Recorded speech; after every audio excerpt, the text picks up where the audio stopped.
The trench had been quiet all afternoon, too quiet. Private Thomas Holy sat on an ammunition crate, scraping mud from his boots with a bayonet. Miller leaned against the dugout wall, humming badly off key, while Davies peered through a narrow observation slit toward the German wire.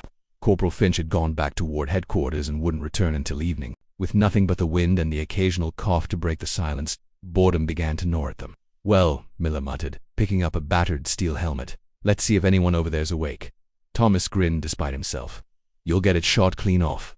Miller's reply was a sly smile. "That's the point."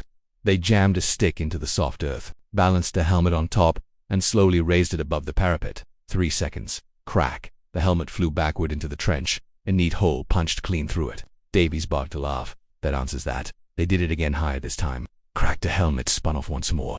From his vantage point, Davies squinted. "Hold on, they're doing the same thing." Across no man's land, a German helmet crept cautiously above the enemy parapet, wobbling on its own stick. Miller didn't hesitate. He raised his rifle, steadied his breath, and squeezed the trigger. The helmet snapped sideways and vanished. The three of them erupted in cheers, slapping Miller on the back. Seconds later, the German helmet rose again, this time shifting slightly, making it a harder target. "Oh, clever now, are we?" Miller muttered.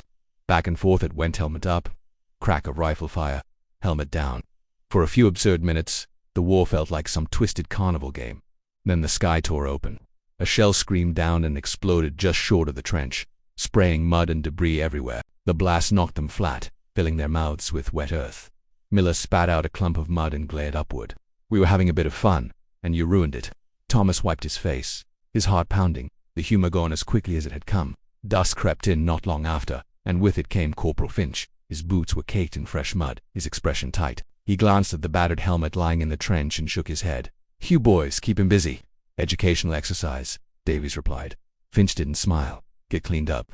Orders just came down." The three straightened up. "There's a raid tonight," Finch continued quietly, "and the 4 of us are going out." The trench fell still. The fading light cast long shadows across the duct. Miller picked up the helmet, turning it over in his hands. "Reckon they'll be awake for this one," he said. Corporal Finch gave a single nod. "Oh, they'll be awake." Thank you for watching. Please like and subscribe for more content like this.